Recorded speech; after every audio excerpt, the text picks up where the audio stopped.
Coach Stires, you're entering your second year at Cal Poly. Can you give us a recap of what your first year was like and a preview of this new season?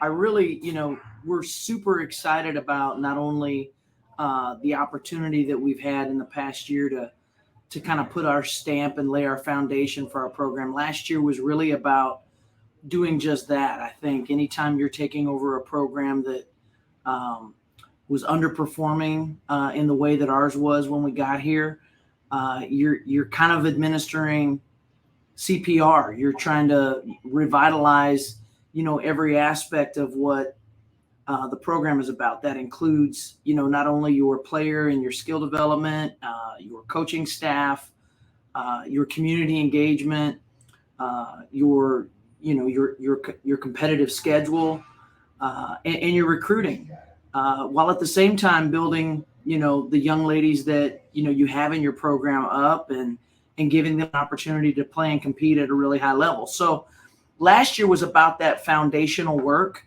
I was really pleased. If I'm being real honest, I was actually pleasantly surprised that we had as much success as we did have in lieu of what the previous season kind of entailed. So where we're going now, though, I think we've really done a good job of addressing some of our recruiting needs, and the portal was really, really good to us. I think we're going to be a little bit more athletic.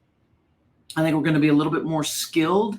I think we're going to be a little bit more together and cohesive as a unit, and I think we're going to be considerably more consistent at both ends of the floor.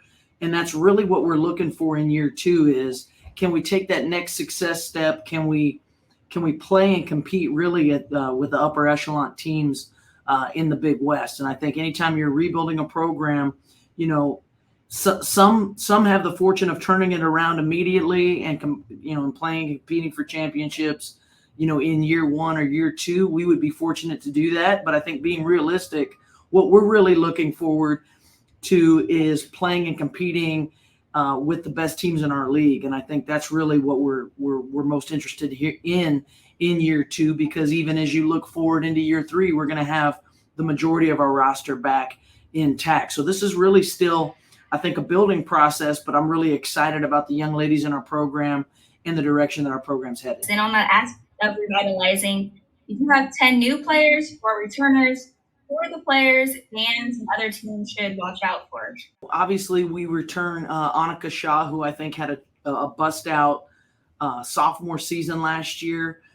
She's one of the most skilled players in our league. And then we've got, Sydney Borland, who we just absolutely kind of hang our hat on in terms of her toughness, her tenacity, how hard she plays. She really is, she really sets the tone for our team and our program. And then we've got Natalia Ackerman, who's returning as well, who I think also had a really tremendous campaign last year. She's had some back issues that have kept her in and out of the rotation, but she's looked really tremendous this summer. And then Sierra Litke is a versatile power forward who's from Utah, who's also got some limited minutes early, did some things against South Carolina and even Northern Arizona last year, and then came back from Christmas with a stress fracture. She's back at 100% and has put together a really tremendous summer and is playing really well right now this fall.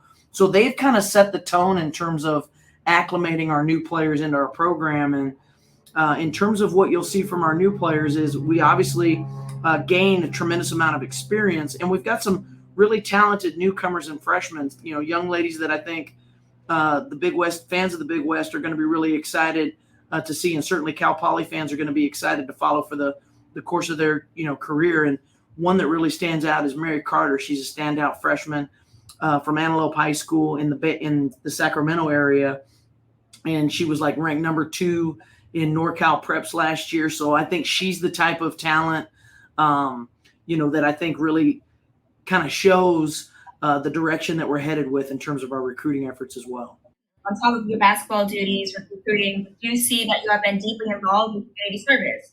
Could you please tell us about Jack's Helping Hands and how important it is to serve those in need? We found this program here. So I have a niece who's a special needs individual, and special needs programs have always been really near and dear to my heart. We've partnered with Special Olympics previously in the past at some of the other institutions that I've been at. When we got to San Luis Obispo last year, we immediately found out about this incredible community service program that really thrives on raising money for families that have special needs children. Having seen my niece and some of the special care that she needed as she was growing up, I understood the burden that special needs children place on their families. So this program is really tremendous because we're located in the Central Coast. It's challenging sometimes for those families to get to the kind of healthcare and have access to the kind of healthcare that they need. And sometimes they have to go on extended stays to the Los Angeles area or to the Bay Area for care for their children. And so this program really does a great job of not only raising awareness of special needs families, but also putting money in the pocket of these families so that they can get their children the health care that they need so that they can live a full life.